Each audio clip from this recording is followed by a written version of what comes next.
اور اللہ فرماتا ہے ہم انہیں ضرور چکھائیں گے کچھ نزدیک کا عذاب اس بڑے عذاب سے پہلے۔ یہ سمجھنے والی بات ہے۔ قریب والے عذاب سے مراد دنیا کی تکلیفیں، آپ کی دنیا کا عذاب، یہ قریب والا عذاب، اور بڑا عذاب قیامت کے دن۔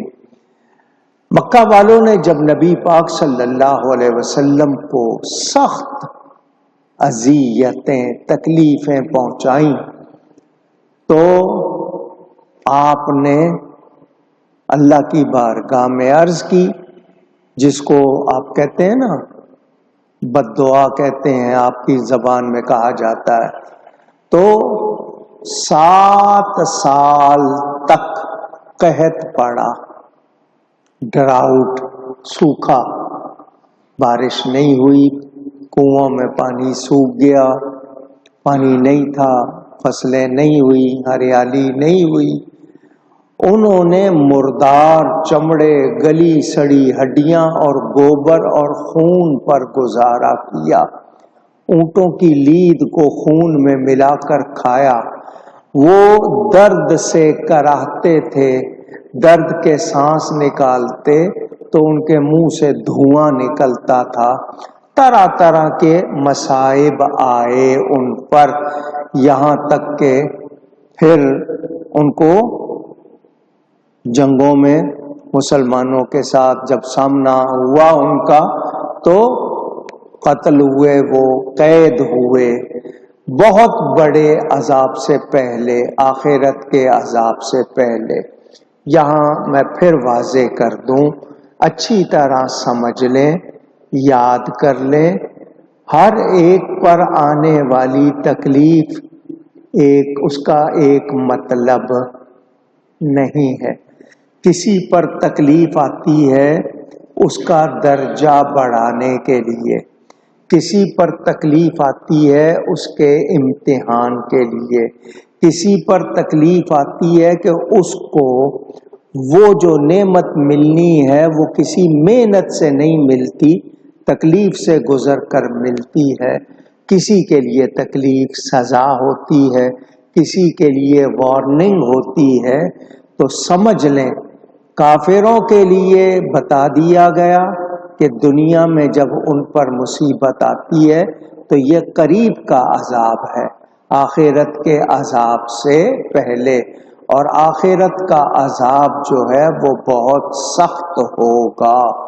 وہ دنیا کی طرح نہیں بلکہ اس سے بہت زیادہ ہوگا اور سخت ہوگا، دائمی ہوگا۔ یہ دنیا کا تھوڑا سا وقتی طور پر ہے، اسی لیے آخرت کے عذاب کو عذاب اکبر کہا گیا، دنیا کے عذاب کو عذاب ادنا کہا گیا، اور اس کو عذاب اکبر۔ مجھے اور آپ کو ڈرنا چاہیے اس بات سے کہ ہم سے کوئی ایسا کام نہ ہو جائے کہ ہم قیامت میں عذاب کے مستحق بنیں، بلکہ دنیا سے جائیں تو ایمان کے ساتھ جائیں، توبہ کر کے جائیں، جس کو خاتمہ بالخیر کہتے ہیں کہ یا اللہ ہمارا خاتمہ ہو تو ایمان پر ہو، خیر پر ہو۔ دنیاوی عذاب کی میں ایک جھلک اور دکھانا چاہتا ہوں۔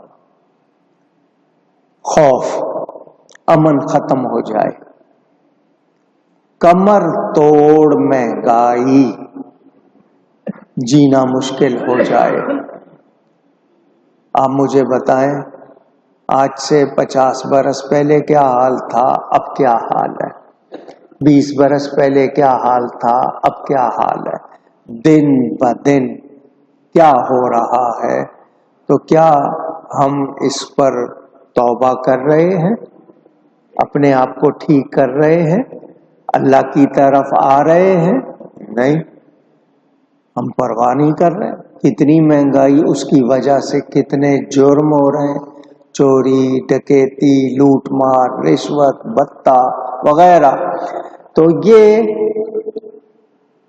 اگر ہم سمجھیں تو ہمارے لیے وارننگ ہے، سنبھل جاؤ، سدھر جاؤ، لیکن ہم میں وہ احساس نہیں ہے۔ کافروں کے ہاں طوفان آئے، جھکڑ چلیں، آندھی آئے، وہ کہتے ہیں یہ موسم ہے، لیکن ہمارے لیے یہ وارننگ ہوتی ہے کہ ہم فوراً توبہ کی طرف آئیں، اللہ سے معافی چاہیں۔ آپ بیمار ہوں تو استغفار کی طرف آئیں، صدقے کی طرف آئیں، لیکن ہم ادھر آتے نہیں جی ڈاکٹر کے پاس جاؤں گا، کیپسول دے گا، انجیکشن لگائے گا، سب ٹھیک ہو جائے گا۔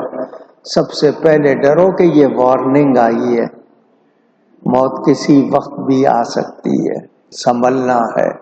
اللہ تعالی ہمیں دنیا و آخرت میں عذاب سے محفوظ رکھے۔ آپ میں سے کون ہے جو آگ کی تپش میں خوش رہتا ہو؟ آگ اگر آپ کو جھلسائے آپ برداشت کرتے ہو؟ نہیں۔ یہ جو دیا سلائی جس کو ماچس کہتے ہو، میچ باکس، جب آپ سلگاتے ہیں اگر آپ کی کھال پہ لگ جائے برداشت ہوتی ہے؟ فوراً منہ میں انگلی چوسنے لگ جاتے ہیں یا اس کو دباتے ہیں۔ اتنی سی تپش برداشت نہیں ہوتی، عذاب کیسے برداشت کریں؟ سر درد ہو جائے، آپ کہتے ہیں جی مجھے ہیڈک ہے، سر پھٹا جا رہا ہے، آپ کو اس وقت گھومنا پھرنا سیر سپاٹا کوئی چیز پسند آتی ہے؟ نہیں۔ تھوڑی سی تکلیف سر درد کی وہ بھی ہمیں برداشت نہیں ہوتی، تو عذاب کیسے برداشت کرے؟ کبھی سوچا؟ اللہ معاف کرے۔ اور میں نے آپ کو یہ بتایا تھا نا دنیا کی آگ، آپ کے ہاں اس کے گریڈ کر دیے درجے، یہ پہلے درجے کی آگ ہے، یہ دوسرے درجے کی آگ ہے، یہ تیسرے چوتھے، یہ لوگوں نے درجے، تھوڑی سی ہے تو پہلا درجہ تیز ہے، دوسرا پھر اس سے تیز تیسرا، جو بہت تیز ہوتی ہے اس کو کیا کہتے ہیں؟ یہ چوتھے درجے کی آگ ہے۔ تو دنیا کی وہ آگ جو سب سے تیز ہے اس کو 150 گنا اور زیادہ کرو، 150 ٹائمز مور، تب جا کے وہ جہنم کی آگ کے قریب ہوگی۔ یعنی جہنم کی آگ کتنی سخت، اللہ سے ڈرنا چاہیے یا نہیں؟ تو نافرمانی سے بچے۔ سمجھدار وہی ہے کہ وہ احتیاط کرے۔ آپ کے یہاں بھی کہتے ہیں نا پرہیز بہتر ہے علاج سے، پریونشن بیٹر دین کیور۔ تو اس تکلیف سے گزرنا اس سے بہتر ہے کہ میں پرہیز کر لوں، احتیاط کر لوں، تاکہ مجھے اس مرحلے سے نہ گزرنا پڑے۔ تو سمجھداری دکھانی چاہیے۔ اللہ تعالی ہمیں توفیق عطا فرمائے۔ یہ چیز کیسے ملتی ہے؟ یہ اچھی صحبت سے۔ کہاں بیٹھنا ہے، کس کے ساتھ بیٹھنا ہے، وقت کس کے ساتھ گزارنا ہے۔ تو اچھی صحبت میں بیٹھیں گے تو نیکی کا شوق آئے گا، نیک بننے کو دل چاہے گا۔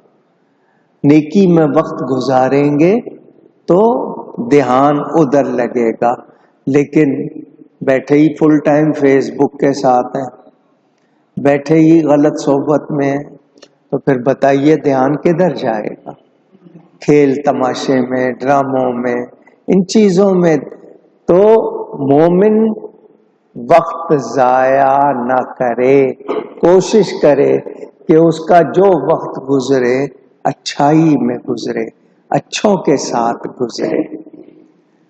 وہ شعر پتہ نہیں غالب کا ہے کس کا ہے کہ چاہیے اچھوں کو جتنا چاہیے، چاہیے اچھوں کو جتنا چاہیے، یعنی جتنا ہو سکے کس کو چاہو؟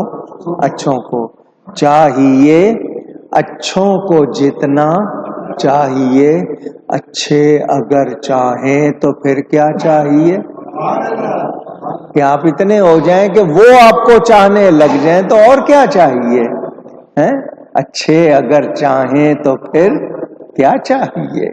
تو کوشش کرنی چاہیے اچھی صحبت کی، اور یہ اللہ والے ہمارے لیے انعام ہے، نعمت ہے کہ ان کے ذریعے ہمیں رہنمائی ملتی ہے، ہم شیطان اور اس کے شر سے، نفس اور اس کے شر سے بچتے ہیں۔ تو اچھی صحبت رہے، نیکی میں وقت گزاریں، جب بولیں اچھا بولیں، رہیں صفائی ستھرائی کے ساتھ، پاکیزگی کے ساتھ، کوشش ہونی چاہیے۔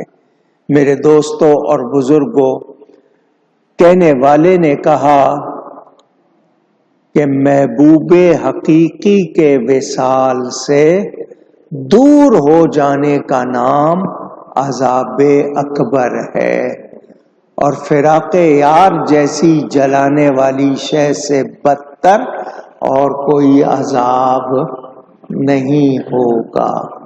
شاید آپ اس کو پوری طرح نہیں سمجھے۔ وہ چیز جو آپ کو اللہ اور اس کے رسول سے دور کر رہی ہے، اس کو اپنے لیے عذاب اکبر سمجھو، اس کو اچھا نہ سمجھو۔ کیا سمجھو؟ عذاب اکبر۔ اور محبوب کی جدائی میں اگر آپ نہیں تڑپ رہے ہیں تو پھر آپ مزے میں نہیں ہیں، بھلے آپ عیش کر رہے ہیں، پھر آپ مزے میں نہیں ہیں۔ یہ محبت کی بات ایک یاد آ گئی ہے، سنا دیتا ہوں۔ آپ کا دل چاہتا ہوگا جس سے آپ محبت کرتے ہیں اس کو بار بار دیکھیں، زیادہ سے زیادہ اس کو دیکھیں، اس کو سنیں، یہ آپ کا شوق ہوگا۔ تو جس کو اللہ سے محبت ہو جائے، تو اسی لیے کہا یاد او کن، یاد او کن، یاد او، اس کو یاد کرو، اس کو یاد کرو، اس کو یاد کرو۔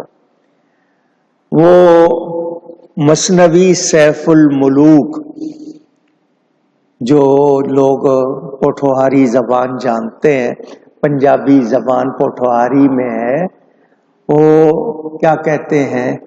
جنہ دے دل وچ عشق سمانا، رونا کم اوناہاں، ملدے روندے وچھڑے روندے، روندے ٹردے راہاں۔ کسی نے کہا تجھے محبوب مل گیا ہے اب بھی روتا ہے؟ اس نے کہا اسی رونے نے تو ملایا ہے، اسی رونے کی برکت سے تو ملا ہے، تو یہ رونا کیوں چھوڑ دوں؟ تو جو اللہ کی یاد میں، محبوب کی یاد میں، نبی کی یاد میں روتے ہیں، پھر ان کو انعام ملتا ہے، ان کو اسی یاد میں رہنے کا مزہ آتا ہے۔